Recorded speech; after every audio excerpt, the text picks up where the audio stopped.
Hello everyone, it's Shane Conto, your Wasteland Reviewer, and welcome to the Wasteland, my weekly show where I take a deep dive into a particular film. And going along on the Steven Spielberg train, we're taking a stop off from fantasy and science fiction for The Color Purple, which is oddly directed by Steven Spielberg. But we're going to get to that point. But this show, I have my wife joining me, Jess. Jess, Hello. Thank you for coming on. Thank you. It's a pleasure to be here. And Jess basically got roped into doing this because we just got back from our honeymoon, and she was easily the best person that I could have actually scheduled for this without the most trouble. But we'll get to actually why I want to talk about The Color Purple soon. Yeah. But for those who haven't tuned into the show before, there's 3 segments. We start things off with coming attractions, and then we get into our feature film, like we already said, which is The Color Purple. And then we have some recommendations for all of you lovely folks tuning in and supporting the Wasteland Reviewer. So, let's get started with coming attractions, which, realistically, there could only be one. And that is Thor Love and Thunder. I agree. Jess, why are you excited about Thor Love and Thunder? I really like Taika's movies. They're fun. That's the biggest thing, is that they're fun. And this one looks nice and campy, even though I really don't like Guns N' Roses. I still like the use in the trailer. And we're going with a couple of our friends. So Yes. that should also be fun. We will have already seen this by the time you watch this video when it releases at 1 o'clock on Fridays. Stay 'Cause tuned for Shane's review of Thor Love and Thunder. Yes, which we'll probably post earlier that morning on Friday before we go away, and making sure I squeeze in the movies before I go. But my main thing is Thor Ragnarok is one of my favorite Marvel films. I think Taika Waititi's his whole entire voice fits perfectly with something like Thor. Because you saw, like, there's a campiness to the first Thor. I'll have another! And I think Kenneth Branagh does a nice job with that film. Thor the Dark World had a horrible tone, and I don't know if Alan Taylor was the best person to direct it, but to be fair, I don't really blame him because that was a hot mess of a movie to begin with. And then they revitalized Thor after he was completely wasted for the most part in Age of Ultron, except for literally making Vision, because he's just like, yeah, He did it. and brings him to life. And I feel like he's the forgotten one of the original trio up until this point, and then Taika Waititi just injected life, and Thor became not the least interesting character in his own movies anymore. Oh, yeah. Because Chris Hemsworth is so talented, he's hilarious, and hunky. My God, that trailer broke the internet, and broke all of Zeus's lovely wives, maybe? I don't know. To be fair, he just puts it wherever. According Yes. to legend, he just puts it wherever. Yes, I indeed saw a meme today that literally was any Greek woman just minding her own business. Zeus! Zeus is here! And so, I love Thor now, and Taika Waititi's so great. I'm very intrigued with them bringing back Natalie Portman and because she's not the kind of actress to just do whatever at this point. So I think she really had to be convinced that something was interesting was going to be done here. I look forward to seeing Valkyrie. Korg is awesome. Because I love Korg. yes. Him and Luis can narrate the whole entire MCU. And that would be lovely. I'm excited to... I mean, it never ends now, but... It will never end. Christian Bale as Gore the God Butcher, very excited to see, and I've heard amazing things that he's one of the best villains in Marvel, and I'm a huge fan of Russell Crowe, so I don't even care how little we get of Zeus, because my bet is he's going to be, he's going to die to show how powerful Gore is, and it's going to make me sad, but at least I got Russell Crowe for a bit, with a Greek accent, so we'll see. And goats! Yeah, the goats are cool. The goats. Cosmic goats. Cosmic goats. Or something. I don't know what they're called for sure. I don't know. We're going to find out. I bet they have funny names. We get a little bit of Guardians in there too. plenty of 80s cheese and neon colors, and I'm good to go. So, and it's less than 2 hours, which is very rare for Marvel movies at this point, which people are complaining. I'm like, I got shit to do. I will watch the director's cut if that comes out and they have the scenes that they cut of Lena Headey, Peter Dinklage, and Jeff Goldblum, which apparently they announced that they had been cut from the film, which makes me really sad. That's pretty rude, but I get it. Like, to be honest, they probably, at least 2 of them, I imagine, probably only had roles as big as, like, Doctor Strange in Ragnarok. Yeah. Who just shows up with the only time you ever see him in those obnoxious yellow gloves. And that's it. Pretty sure that's the only time he's had them. Yeah. Which is very comic book accurate and fits in a Taika movie, but then everybody else is like, choice. no. But yeah, so Thor Love and Thunder, and there's basically nothing else coming out that weekend. But there are some foreign language films coming out, but like, you know, the kids that aren't going to be able to handle Thor are just going to go see Minions anyway. And all the real men out there are going to go see Top Gun for the 50th time. Which is going to come in second for the 4th of July weekend as we're sitting here recording this. But yes, so I'm excited for Thor Love and Thunder. Jess is excited for Thor Love and Thunder. But we're not here to talk about super, super white Norse god Thor. We're here to talk about The Color Purple, which is about a young black woman and a lot of abuse told by Jewish American man Steven Spielberg. So, getting into The Color Purple. So, Jess, what interests you in talking about The Color Purple? I had never seen it before. I'd heard about it. I had been told it was a good movie. People have mentioned it as being a good movie, so I wanted to see what was up there. And Shane told me I would be on this episode, and so I figured I should pay attention and watch it. That is true. I did say, Jess, can you please be on my show? I mean, I was genuinely interested. Yeah, because it's interesting because it's one of the big divergent entries into Steven Spielberg's filmography. Like, just to give perspective, his 3 films before this were Raiders of the Lost Ark, E.T., and then Temple of Doom. And then you get this, and you're just like, what? And it definitely feels like 80s racial movie, similar to, like, I wouldn't say it's quite like Driving Miss Daisy, but, like, I feel like this movie balances a strange tightrope. Because, one, within the first couple of seconds of this movie, you get Celie's voiceover narration telling us that she basically had children with her dad. Yeah. And you're just like, a what now? And right off the bat, you're just like, holy crap, this is intense. But then it also feels like a Steven Spielberg movie, and not like...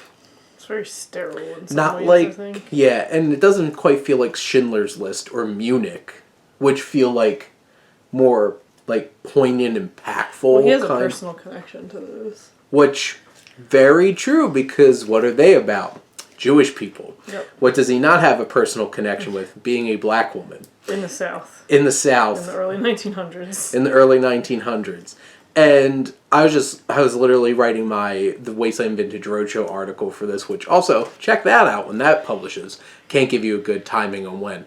But this has moments where it's just like, I just find it a little weird that every moment that there's, like, you see Danny Glover, Whoopi Goldberg's horrible husband, straight up, like, smack her, hit her, all those kinds of things in camera. Repeatedly.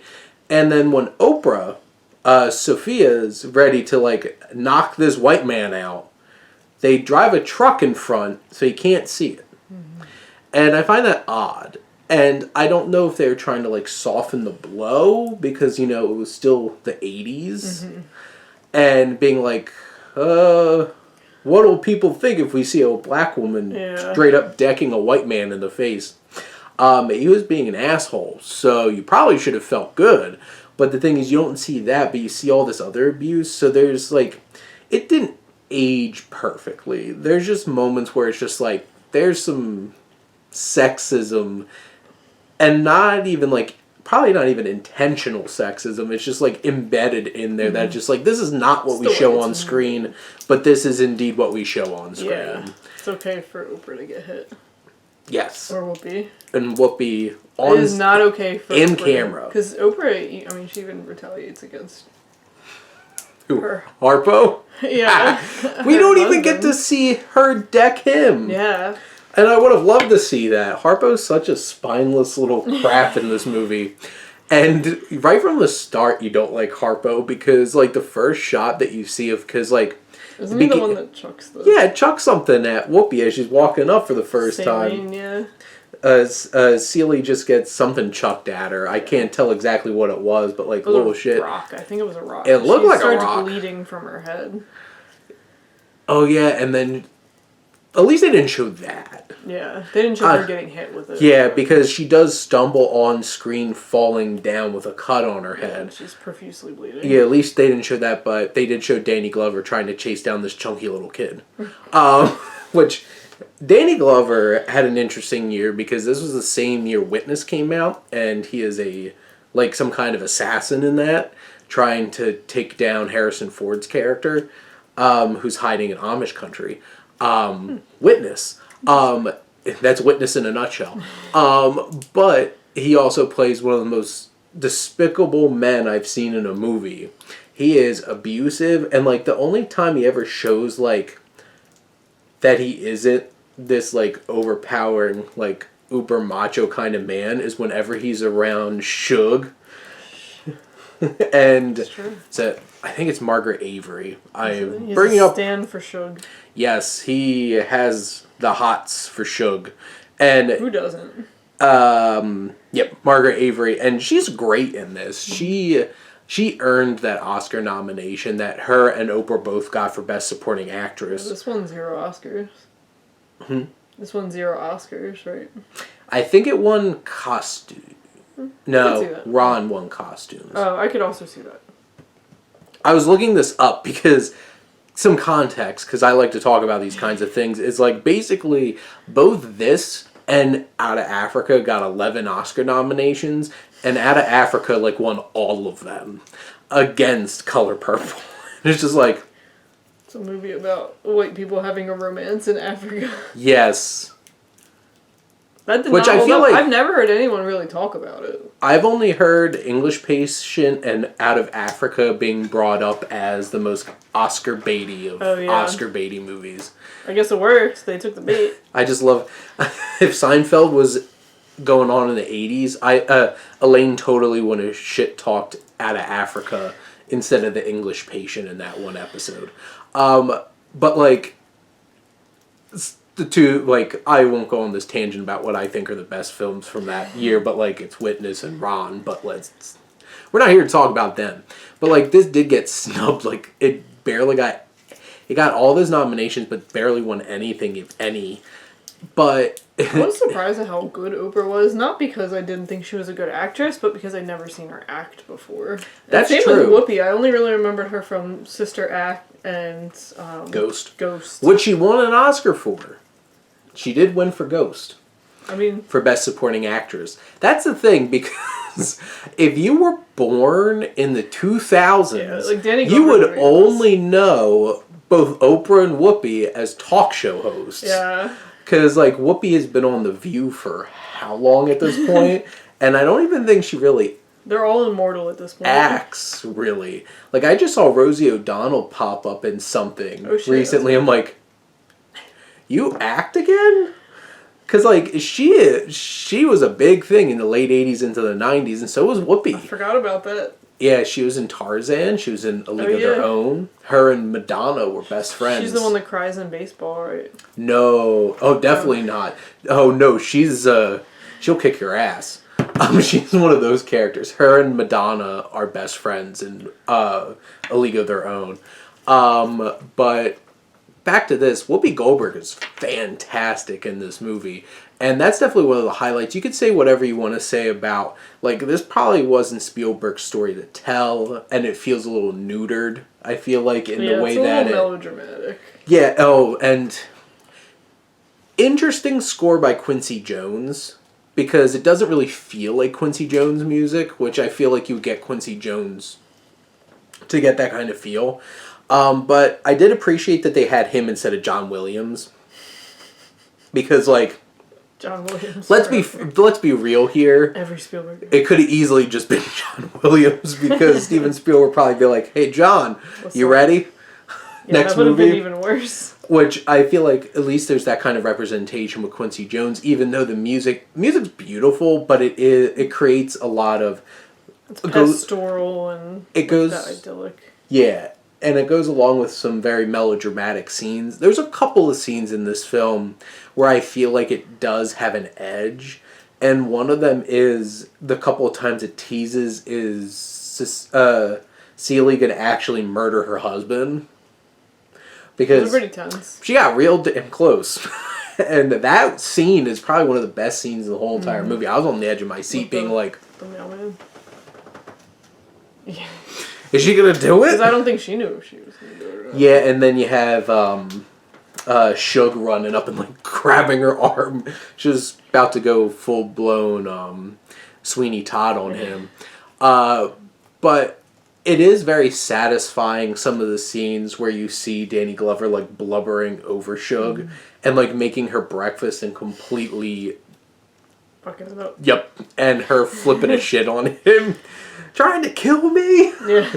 I mean, it did look pretty. It was like burnt. It was still on fire as he was walking up the steps and trying to like put it out. But I feel like it's a very powerful story, and this is like an amazing story.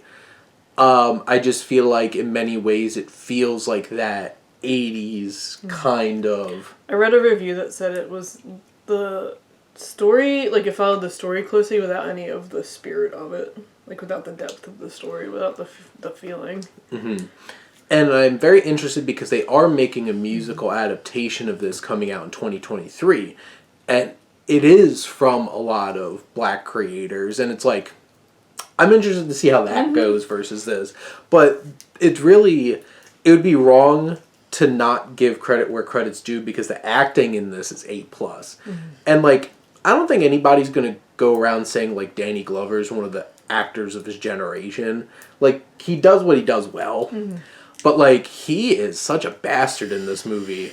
And he does it so well. And he switches to that, like, sniveling kind of, like, self-loathing. And... that part when he's chasing her sister down, he's, like, trying to flirt with her. Uncomfortable. I only knew Danny Glover as Lethal Weapon Danny Glover. I didn't know any other Too old for this shit. Danny Glover. Because, like, Danny Glover has been in a few things lately. Like, I just watched the movie Press Play where he was in it in a supporting role. And then he was in The Last Black Man in San Francisco that came out a couple of years ago at this point. But, like, he's not in a ton of things anymore. But, like, he was a big deal going in, like, the 80s into the early 90s. Like, he was in Lethal Weapon movies for 15 years. There's 4 of them, and there's going to be a 5th one now. And he is back, and Mel Gibson is back, and Mel Gibson is directing it, apparently for HBO Max. And I'm like... Because Richard Donner was going to direct it, but then he passed away. He was 90. God bless. But I do feel like this does capture Spielberg's sentimentality. Really, like, it's there. It's, like, on the shoulder, and, like, I feel like you'd be lying if you didn't feel at least something at the end. Like, the closing scene was very emotional. And because this really is a long, drawn-out story about a young woman dealing with abuse, trying to find autonomy and sticking up for herself, but also a story about sisterhood. And her being disconnected from her sister and how big of an impact that made on her life. And when you finally get that moment towards the end of the film where it's just like, they're back together again, that was really powerful. And the music swelling, the acting between Whoopi and the actress who played her sister as an adult. But I feel like the biggest thing about this is it has great acting in it. I do think it's over long. This literally was 2.5 hours. Yeah, it was pretty long. And I feel like it lingered on certain things too long. Especially, like, there's a whole entire sequence where Danny Glover's trying to, like, get rid of her sister and is, like, carrying her and dragging her along. And I'm pretty sure that scene lasted, like, 5 minutes. And it's just, It was like... very sad, though. It was a very emotional scene, but, like, I feel like they were just beating a dead horse after a while with that scene. And it's just, like, we get it. It's, like, it's there. They do have this. I think this was up for makeup because like they have aging makeup for the actors because like Whoopi's really young and so is Oprah because like the Oprah Winfrey Show didn't even start until the year after this came out, and Oprah's character Sophia especially like they age her a lot with like dyeing her hair and a lot of that kind of stuff. There's one particular scene where I feel like is the most satisfying is when Celie finally like sticks up for herself and just eviscerates her husband and his family verbally. Oh my god. And she just tears into all of them and all the women in the room were just like... They know they deserve it. Yep. And all the men are like, how dare you talk to me that way? And Harpo tries to say something and then Oprah, who hasn't spoken... in like 30 minutes probably There's some shit. just starts cackling and laughing at him just like damn in your face. So I feel like this movie has a lot to enjoy about it. There's some strong emotional moments and stuff like that. I don't think it's a great film. It does make me interested to see this new adaptation of it and see how they go about doing it, but here's Great to say story. Yes, it is a great story. Spielberg's a great director. And it's technically sound, even though it does look a little dated. Like, it looks like it was shot in the 80s, like, even from a production design perspective and, like, camera and stuff. But I do think this is at least a worthwhile film. I wish there were, like... It's hard to be like, there's tons of other great options for black stories from black creators to be like, hey, check those out. There's tons of them. But there's not. And I feel like, because especially at this time period, you were still getting this. You're still getting Driving Miss Daisy. Because, like, just ask Spike Lee. He will never shut up about Driving Miss Daisy. Because it beat Do the Right Thing. He shouldn't. I mean... Okay, look at the two films together. There's no comparison now. Well, and then Black Klansman lost a Green Book, too. So, Spike Lee's not a fan of... Yeah. Coddling white people's feelings. Airbrushed. And, sanitized racism. Sanitized black stories. Yeah. And this kind of feels that way, and it's unfortunate, but, like, you could definitely tell when Spielberg makes some other dramas that are closer to him... He knocks it out of the park. Because, like, Schindler's List and Munich are, like, next level. I feel like this is a bit of a step down from, like, a film quality from his previous couple of films. Well, I guess it would be how you feel about Temple of Doom, which also has some problems. It was a time when white men were making a lot of movies in the 80s that are just like... Hey. Doesn't seem very respectful. I wouldn't say this film isn't respectful. I just feel like it's not. It's obviously not something he's personally connected to. And it could have been better. But it is what it is. I still think it's a fine film, and you could head on over to HBO Max to check it out. Especially if you're playing along. I have a few friends who are indeed watching every single one of these Spielberg movies as I go along. Good for them when they get to The Terminal. Which I haven't seen since I was 13. I've never seen The Terminal. I saw it when I was 13. How'd you like it? I should have been watching Shrek 2. Because that was when... Seems like a hard sell for a 13-year-old. It was a hard sell for a 13-year-old, which is also why I'm interested to watch it again, because, 13-year-old Shane did not like it. Oh, I remember why you went to see it. Okay. Yes, because I wanted to... video? I probably have told this story before, but I wanted to go see Shrek 2. My brother Ethan wanted to go see White Chicks. And my aunt's like, we're seeing neither. We're going to see this. And we're like, I could have been seeing Shrek 2. Which is my 5th favorite movie of all time. So... Alas. But, Jess, do you have any other thoughts that you wanted to share about The Color Purple? No, I'm interested to see the remake. Comes out in 2023. Not sure when. But it does have an interesting cast. From what I recall, I'm really looking forward to seeing Coleman Domingo play Danny Glover's character, especially after films like Zola. Mm-hmm. Oh, yep. Mm-hmm. He's gonna be a bastard. People don't talk about Zola. I really enjoyed Zola. Some of my friends from Sif Pop were not fans. Why? But it's an A24 film. It's one of the greatest Twitter threads of all time. I get lost in some Twitter threads. Never anything as juicy as that. Yeah, no, that was a special moment in Twitter history. Just usually nerds getting upset about nerd stuff. Not like that. Jimmy's being rustled, not being human trafficked across state lines. Indeed. And that's exactly what happened in Zola. And Coleman Domingo is indeed a bastard in that. And I think he'll do great in this. But those are our thoughts on The Color Purple. And now it's time for some recommendations, which I think all of these films we'll talk about. I think we might recommend a little bit more than this one. But Jess, what was the film that you wanted to recommend to these lovely people? I wanted to recommend The Girl in the Photo. Picture. I came in halfway through it because I have a lot of sewing to do. And it really engrossed me, even though I came in halfway through.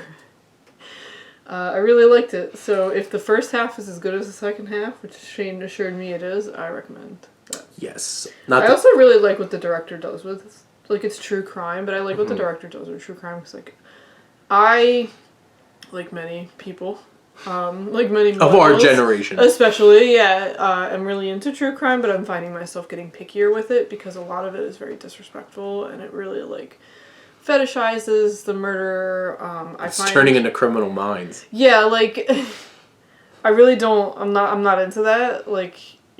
Jeffrey Dahmer is interesting, but do you need to draw a heart around this picture and post it on your wall like a weird? No, don't.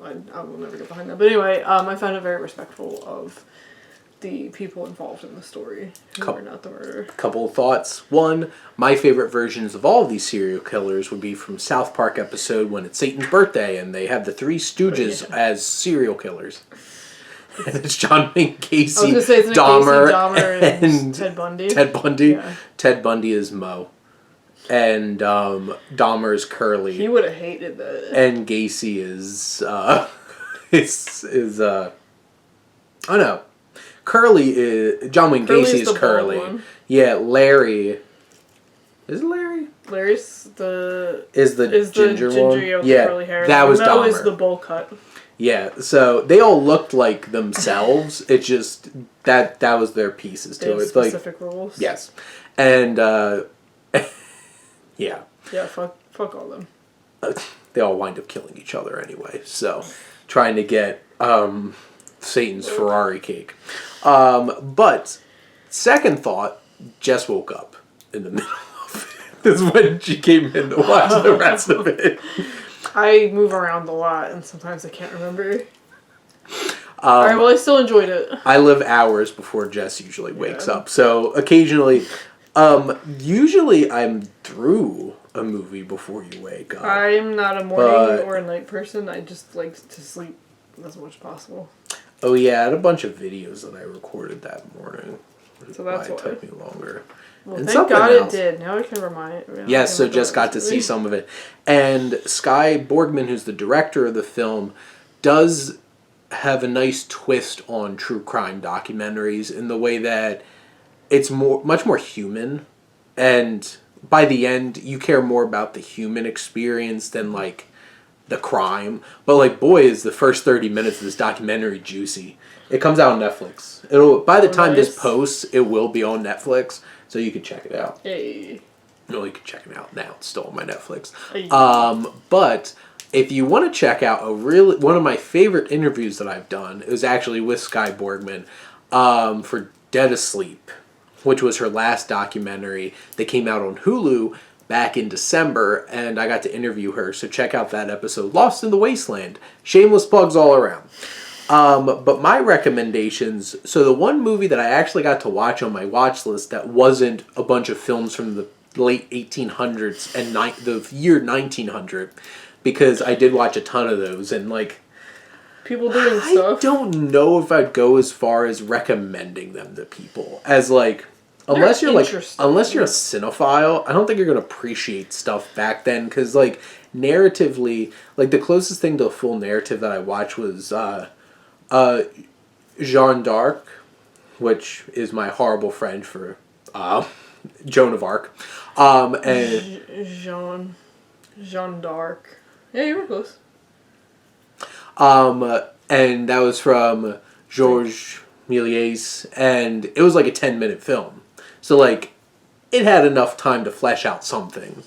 But I did watch Dames. That was on my watch list. Boy, did we watch Dames. Which, it's dated 100% in terms of, like, its musical numbers and stuff like that. And some of its attitudes in terms of, like, male and female power dynamics. Yeah. But it's oddly funny. Yeah. And there's totally...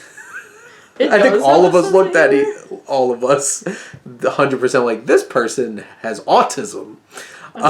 Because, like, he's like, this was 2 years, 5 days, and 4 hours ago. Unless it's like, you could also read it, I think it's like, that's what his boss drives him to do, is like, his boss is real neurotic.